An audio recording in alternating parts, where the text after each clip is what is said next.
Hey, everybody, and welcome to a new episode of On the Move with the Caravan Sports Preview Show with Jim Powers. I'm Chris Miller. I'm joined by Jim Powers. Jim, how are we doing today?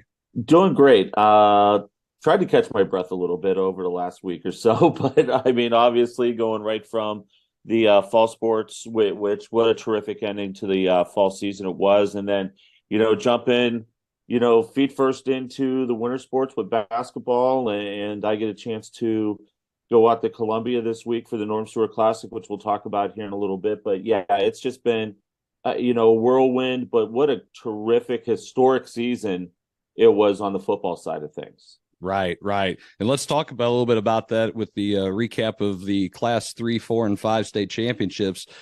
Jim, why don't you tell us a little bit about the Class 3 championship game? Yeah, and we've said it, and it was no disrespect to the other teams in three. This was Cardinal Ritter's year, Yeah. and it's what they've been building up for the last 2 years. Burks has a couple touchdowns. Their defense just really really played well. You've got the two quarterbacks that did terrific. This was a team that was on a mission, and you saw that from week one, and they continued it the whole year. Go, undefeated, and do what they needed to do, and that's win a state championship. And it was really great to see that, especially for Coach Spain. He took over a dumpster fire, and I'm not going to mince words with it.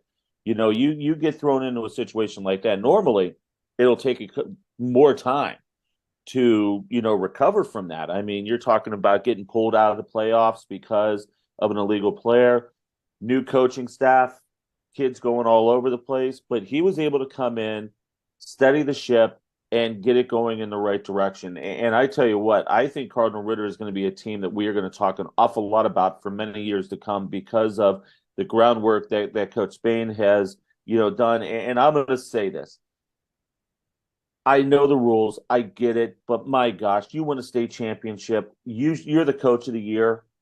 And when he wasn't named coach of the year, I was really disappointed because of the job that he's done over the last couple of years, coming a little bit short last year and then getting the title this year. But yeah, it was a little disconcerting, so to say, to not see him get player of the year or a coach of the year. But a couple of his dudes got, player of the year honors, and that was great to see. But, what a great job he did this year. And those kids just bought in from the word go, and it paid off. They brought the state championship home.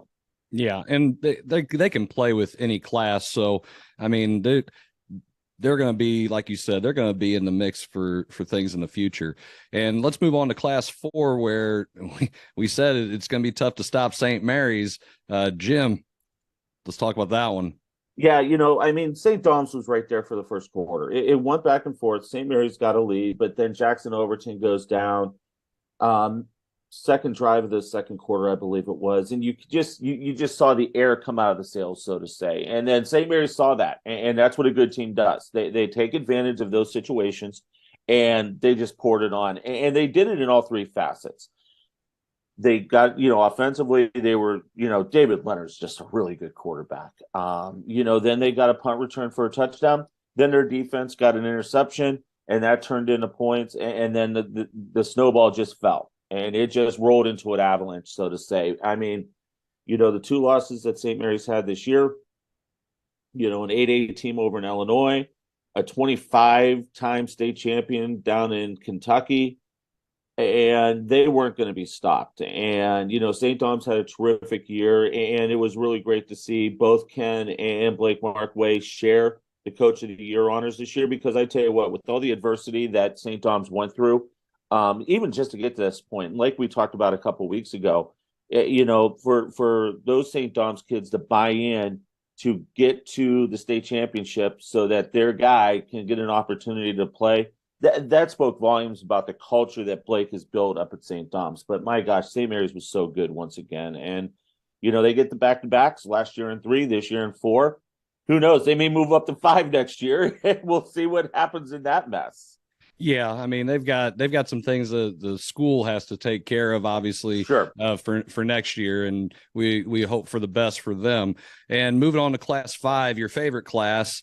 Let's recap this one, Jim. You know what? And I will say it. I've said it all year. Francis Howell's the best team in the state of Missouri.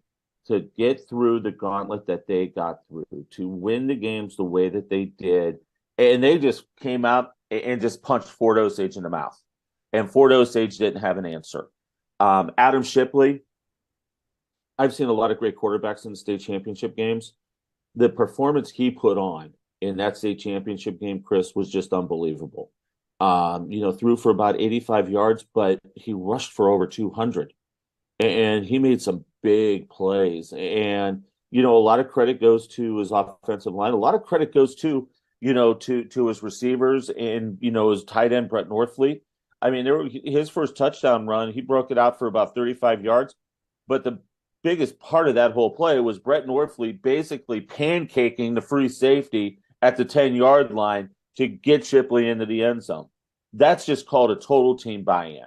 When you're getting those types of performances and those little things in order to be successful, it's that attention to detail that Brent Chinacki and his coaching staff have instilled in this group.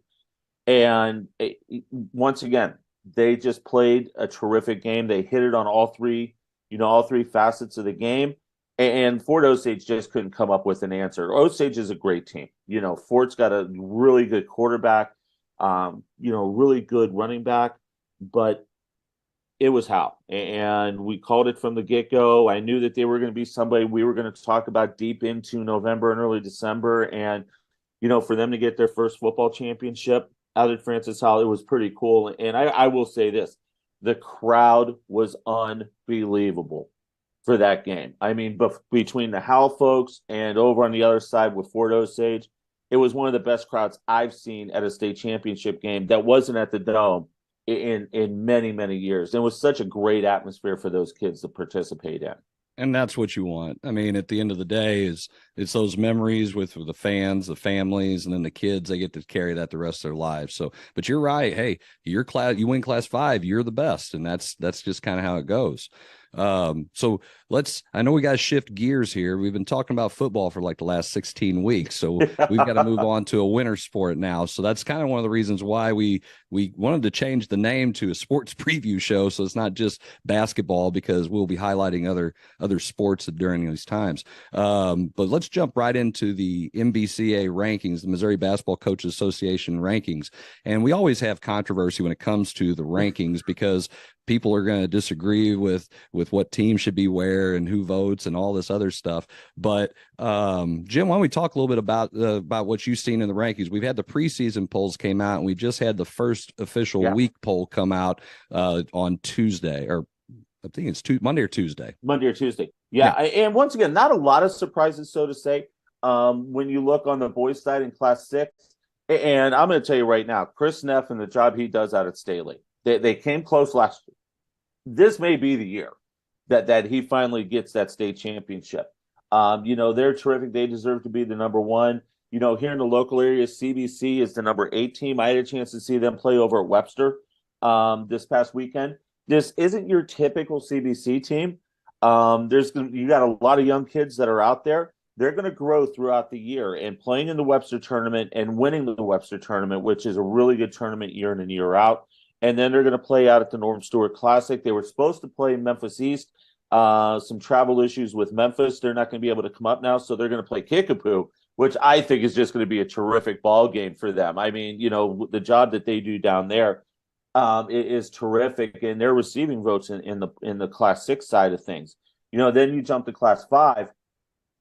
What Kent Williams has got going on at the Smet is really good, and he's got some great kids. And you get them as the number 1 team. Then you got Ritter's number 2, Westminster 3. Webster Groves is tied for 4th. And this is once again a little bit of a different look for this Webster team. I once again saw them play and was talking to their head coach, Justin Mathis, and he just goes, "We're young and we got to learn real quick how to win ball games." And they kind of got it taken to them a little bit, this past weekend. But we've seen these things happen before in the early season. You play some of these tough teams, and it gets those young guys up to speed, so to say, and they're ready to rock and roll when you get into conference play in January and then in the district side of things. So, in the top 2 classifications, not a whole lot of stuff that you see. Vashon is going to be Vashon, and Vashon's going to do Vashon things in Class 4 on the boys' side.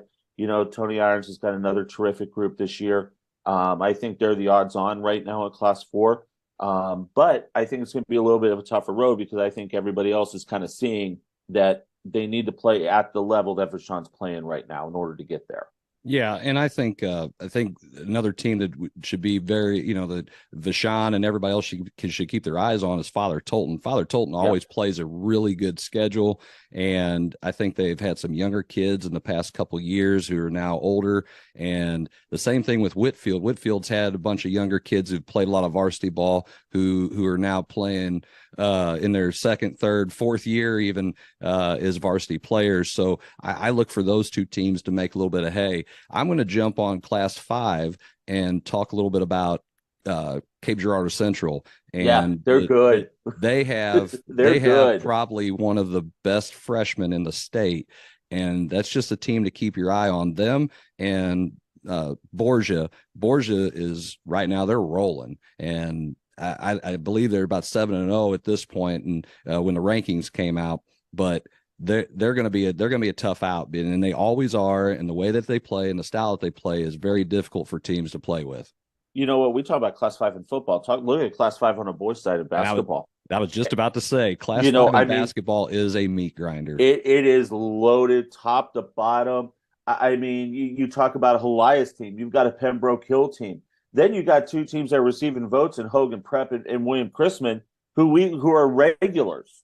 Well, that's one of those little oopsies by the coaches association. Chrisman's Class 6. Oh, okay. So Chris Miller making, we got to get on Adam to get that fixed. So, but no, I mean, but once again, Class 5 is loaded. When you look at how top heavy it is, and then you get down and you see a Bolivar team who's good, really good year in and year out as well. The Class 5 side is going to be terrific to follow all year long.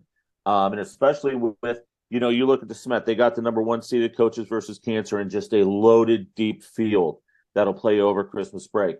You got Ritter, who's going to have to, they're going to play Tolton later on in the year because of how the AAA is set up. Everybody's playing each other once this year. So you're going to see a matchup with a Ritter and a Tolton team. You're going to see Ritter and Borgia go after each other. So, there's going to be some big time matchups that we're going to see not only over Christmas break, but when we get into January, early February, when we start really diving into conference play. And it's just going to be a lot of fun to watch in the Class 5 side. I agree. And then moving over to the girls' side, Jim, let's talk a little bit about that. Well, Class 6, you know who it is. We don't even have to say it. You're on a 73-game winning streak. You go out to Hawaii. You win 3 this past weekend. I mean, what Dan has done is just, I keep saying it, he's just a terrific coach. Kids want to play for him. And, he's got a great core group in Natalie Potts. He's got the Otten girl. I mean, this is just a really, really talented group. And, they're the 1 seed at the Viz tournament. And I was actually at the seed meeting on Saturday for the Viz tournament. And you want to talk about 16 coaches sitting in a room. Other than Incarnate, everybody knew Incarnate was going to be 1, but trying to seed the next 15 teams in that thing, it's crazy. It's the toughest tournament in the Midwest, in my mind. And then when you throw a Civic Memorial team in from across the river, what Mike's done over there is terrific. They were 4th last year in Class 2, and they get the 6th seed at the Viz tournament.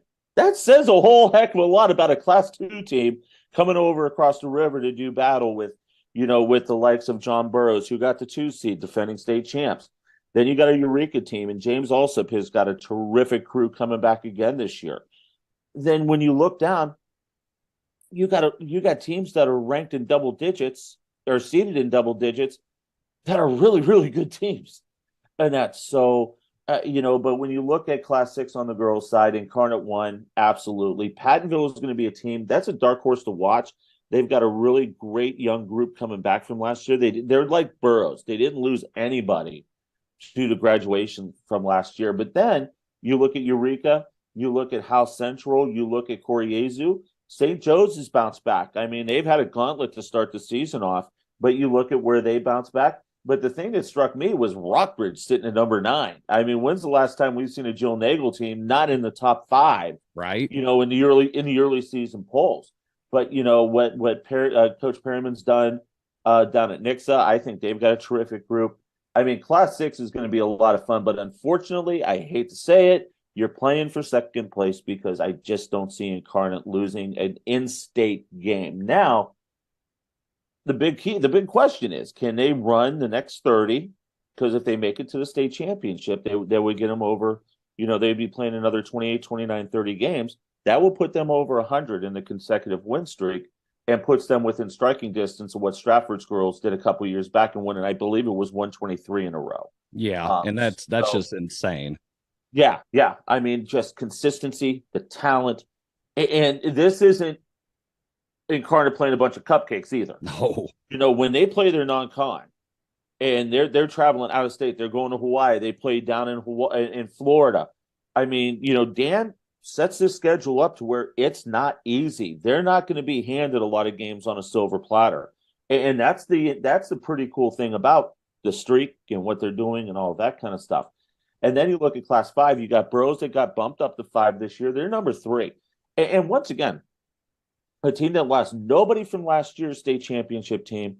The job that Jacob Jorg has done has been terrific, and just to see how they go about their business, and plus when you got a kid by the name of Allie Turner, who is just an unbelievable guard. And the thing is, she's only a junior. She still has one more year left. Just really, really great to see. But, West Plains is really good this year. Helias is going to be a very good team to watch. And then you look down towards the bottom. We're going to talk about North County here in a little bit. They placed second in the Herky tournament last week, but they're really talented once again. Yeah. And I gotta say, when it comes to Incarnate, it's extremely impressive on how well that they play, and then on top of that, they are the number 1 girls team in the nation, not just in Missouri, the nation. They are the top team in the nation, which again, talk about just a credit to what you've built as a program. That's awfully impressive. Well, look at who they played before they went out to Hawaii. They played Whitney Young, and Whitney Young is a powerhouse in Illinois, and they beat Whitney Young pretty good. I mean, but no, they're number 1 according to Max Preps. It will not surprise me if they are in the top 5 in the USA Today poll. I believe their first poll comes out next week. But yeah, I mean, you just look at the job, and I hear it all the time. Dan recruits. They recruit. He doesn't need to recruit. No. Kids want to play for him. And it's just not the basketball side. He gets them ready to play at the next level and to be able to go to college and be a success in the classroom, let alone on the court. And that's the really, really great thing about all of that stuff. It's just not basketball. And, a lot of coaches do such a terrific job with that. But Dan, it's just not hoops. It's you got to get it done in the classroom. You've got to be an upstanding citizen, in the school community, and that all carries over. And and I know a lot of the kids that have graduated from, Incarnate Word, and they say, yeah, basketball is great, but I wouldn't be where I'm at right now if it wasn't how I was pushed to be a citizen, to get my grades, to do the things I needed to do. And that's what Dan has done to prepare those kids. Right. And that's the important thing. Those are the wins that really matter. Absolutely. Not the 73 games or however many games they're going to end up winning in a row or for the year. Those are the wins that matter. And as a coach, that's the ones you care about. Let's go ahead and move into a couple tournaments that happened last week. We'll be covering more of the polls as they come out more, because we'll have some more games and some more things to talk about, or disagree with the polls and things like that. That will be an ongoing topic, I'm quite sure. We did have three. Yes, we did have 3 tournaments that we wanted to highlight that happened already. You already mentioned one of them. It's the Webster Groves Classic, where CBC came out on top. Talk a little bit about that tournament on even both sides, because it was an unseeded tournament. It's a draw for each game. So how did that all play out, you think? Well, I think it played out perfectly. You've got two defending state champions that played in the tournament in CBC and Webster Groves. You got a great Lee Summit team that came over. Just a really, really fun tournament to watch and a lot of young talent. I talked about Webster being young, CBC being young, Whitfield. I mean, I was really impressed with them, and I was really impressed with John Burroughs as well. And then St. Mary's, they're going to have some growing pains, but they've got a terrific guard that came 1 point shy of breaking the 3-game tournament record in scoring, last weekend. But it was a really good tournament. I think it's a tournament that once again, it's going to get you ready. A lot of those teams are going to be playing at Coaches versus Cancer, after Christmas over at Maryville, which I think that was a terrific decision to move.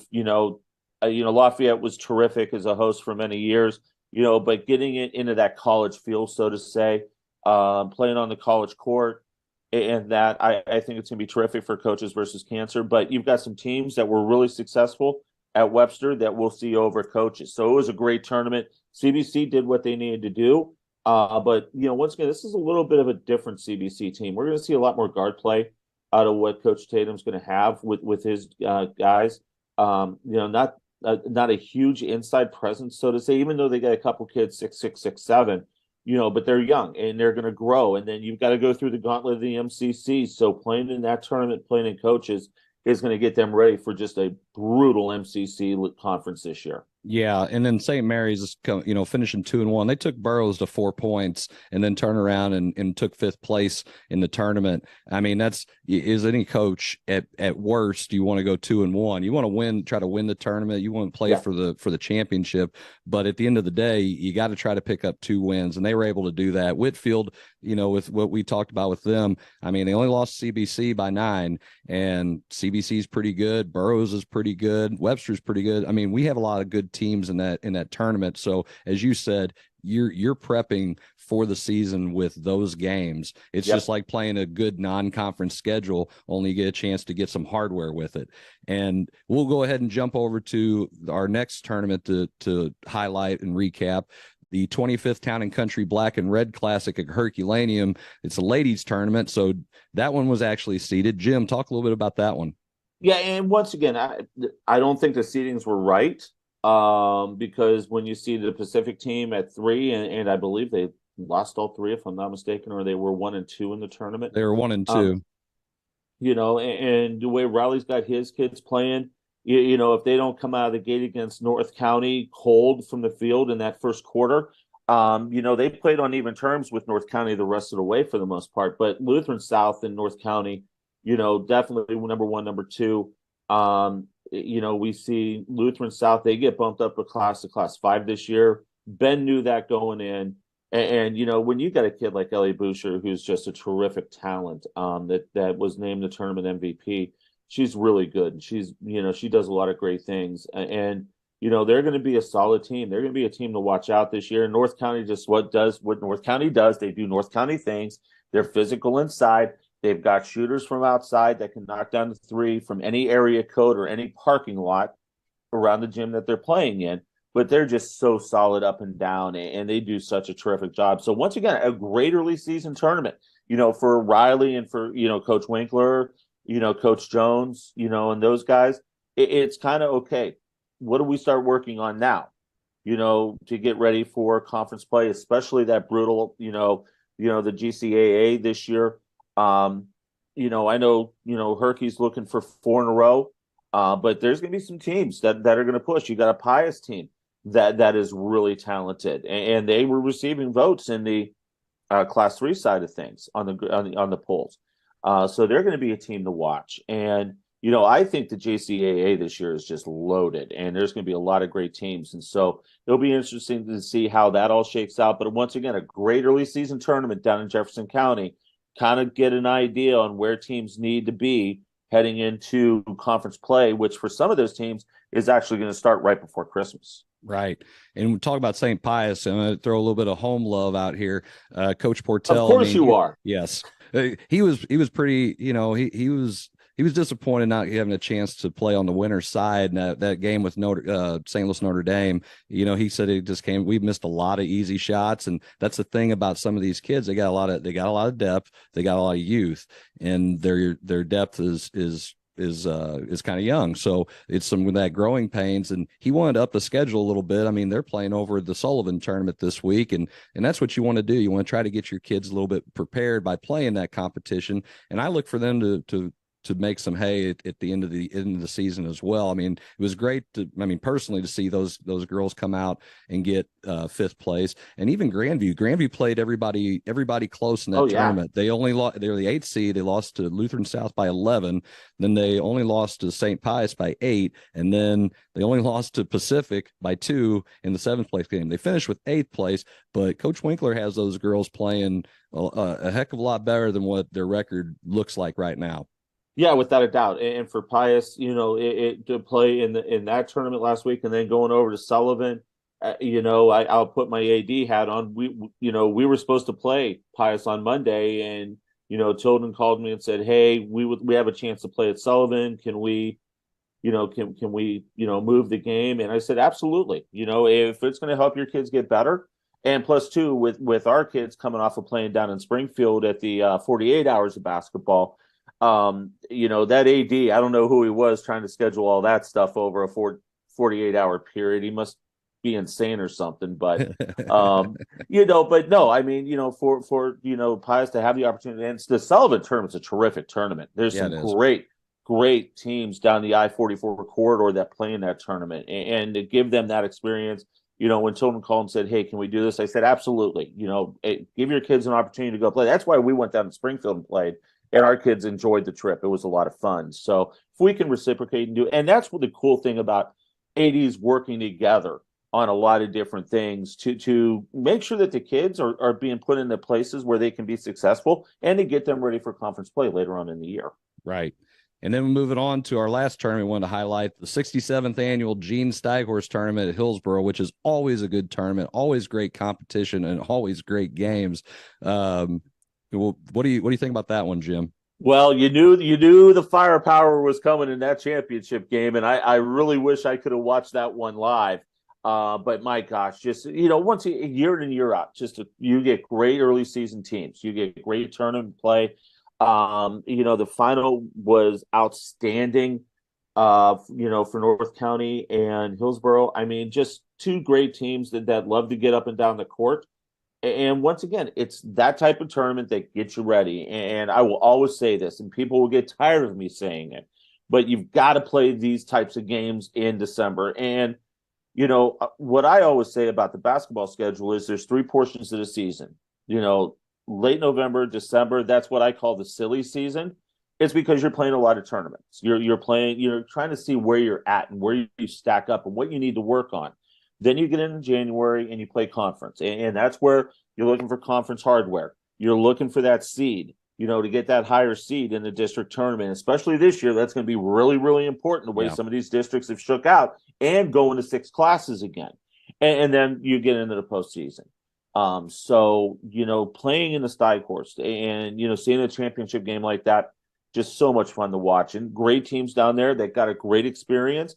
Now, this is what we need to work on. We got to get ready to go because, once again, on the boys' side, the GCAA, my gosh, is that thing going to be an absolute meat grinder this year. And, you've already seen it on your end with your young crew that's going to do some great things as much as you right now.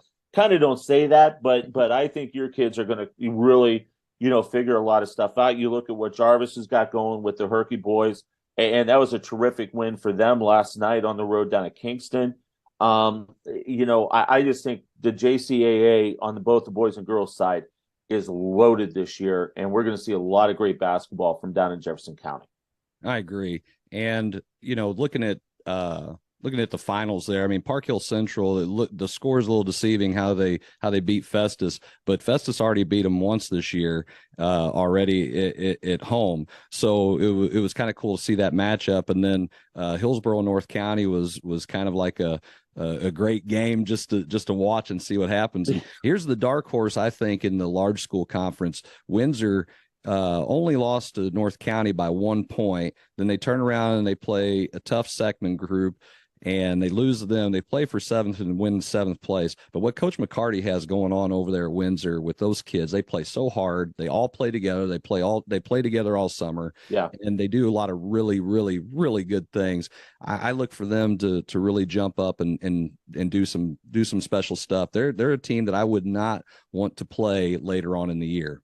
Absolutely not. If you've got them in mid to late January, they're going to be a tough out for anybody. And you're exactly right. They're a team that you have to watch this year. And once again, I think everybody in the GCAA is just going to be really talented. I don't see a lot of separation, so to say. I think there's a lot of parity in the league this year. And when you're talking about Windsor being in that conversation, that's really great for those kids and what Coach McCartney's done.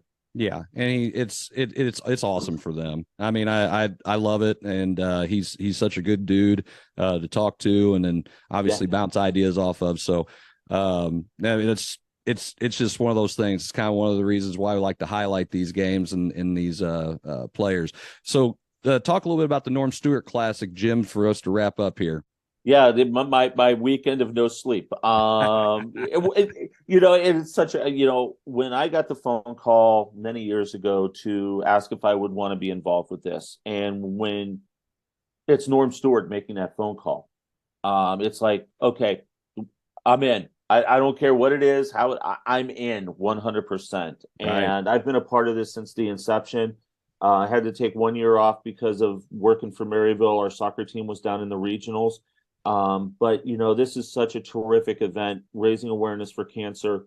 Coaches versus Cancer and the American Cancer Society, the big benefactors that reap the benefits of this.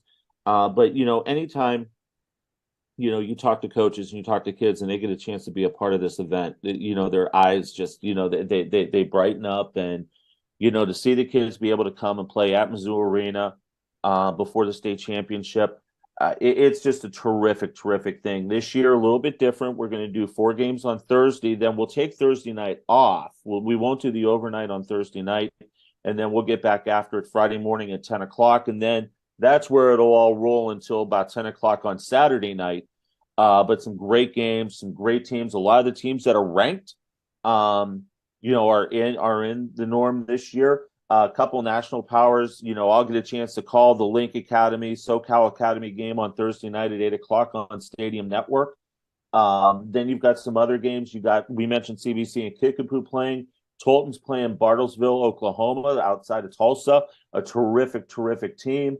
And then you look at some of the other matchups.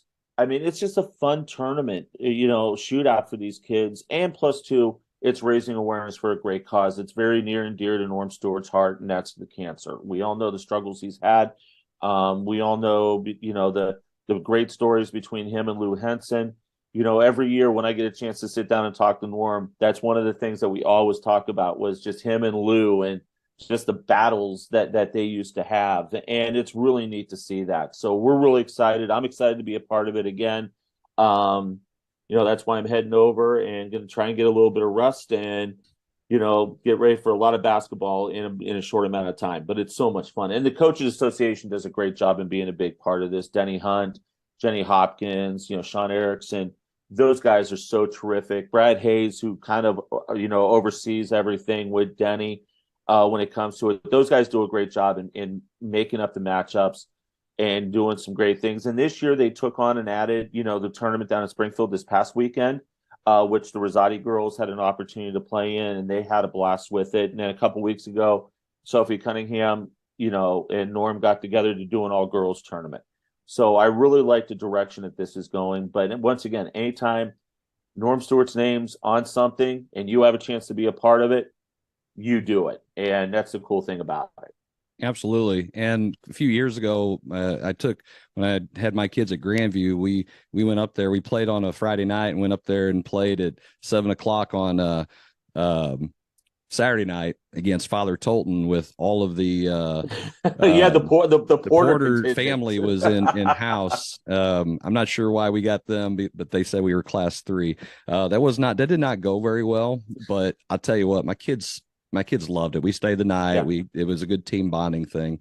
And I do know I've actually talked to a couple of people who have played in it, and that's that's the thing they love about it the most. It's such a neat event, and like you said, it's it's raising awareness. And hey, sometimes you get stuck with that 4 a.m. game, but hey, the kids can say, hey, this one time we played at 4 o'clock in the morning. Oh, without a doubt. Yeah, it's something that you get to take with you. So it all works out. It's all fun. I mean, at the same time, you're trying to win. You're playing a matchup that you're not used to playing these schools when you go and play in these shootouts all over the state. And it gives you a different look if you're used to playing your conference schedule, or you play a bunch of teams 3 and 4 times. Hey, I want to play somebody different and kind of see where we're at and their styles and how that works out. And that's what it's all about. Without a doubt. And then, they not only bring in Lincoln and SoCal Academy again, you've got Bishop Menangi coming over from Kansas. You've got Conway, Arkansas's girls team, who is really, really talented. You've got Olave North from Kansas City coming over to play. You've got Whitehaven out of Tennessee, Kaneki from Illinois. I mean, they've really beefed up some of the matchups. And that's, once again, that's what you want. You want to play some great competition, give the kids a great experience, and kind of see where you're at with some of the big guns here in the Midwest. Yeah. And I think it'll be fun to see how these all play out. And then, of course, probably trying to catch you and see if you're live after all this. That's gonna Sunday will be a lot of sleep. I will say that. You won't catch me. Cell phone will be off. I will not be on the chat with the rest of the coaches box. I will be sleeping on Sunday. But once again, it's a great event. I'm excited for it. We got our whole ragtag group of announcers that are going to be out there. John Edwards from here in St. Louis, Paul Ellis, got some of the Columbia guys. Jenny Hopkins is going to jump in. Sarah Daly, from some great things that she's done here in the St. Louis area. She's going to be doing a lot of the sideline work. So, we're really excited about it. It's going to be a lot of fun. And once again, Thursday night at 8:00, we'll be on Stadium Network. And then the last 5 games on Saturday will be on Stadium Network. But then the rest of the games will be streamed over on the Norm Stewart website. So if you want to watch some great basketball, jump on any of those platforms. It's going to be a lot of fun. Yeah, if you ain't got nothing to do all night, there you go. That's something for you to do. Get you some pizza, sit up and watch some good high school basketball. Listen to Jim try not to fall asleep in front of the microphone. Should be great. Hold on. I'm the old guy of the group. I get to go to the hotel after the 10 o'clock game and get 5 hours of sleep. So I don't do the overnights anymore. I did that for 2 years. I'm too old to be doing that cheating. stuff now. That's cheating. I got the young guns that come in and do the overnight now. So. But no, it's a blast. It's a blast, and we have so much fun, man. That's fair. Well, Jim, it's been fun. We did another week of this, and we're going to be talking more about basketball as we go. So appreciate everybody for tuning in for another episode of On the Move with the Caravan Sports Preview Show with Jim Powers. I'm Chris Miller, and we will see you guys next week. Have a good one.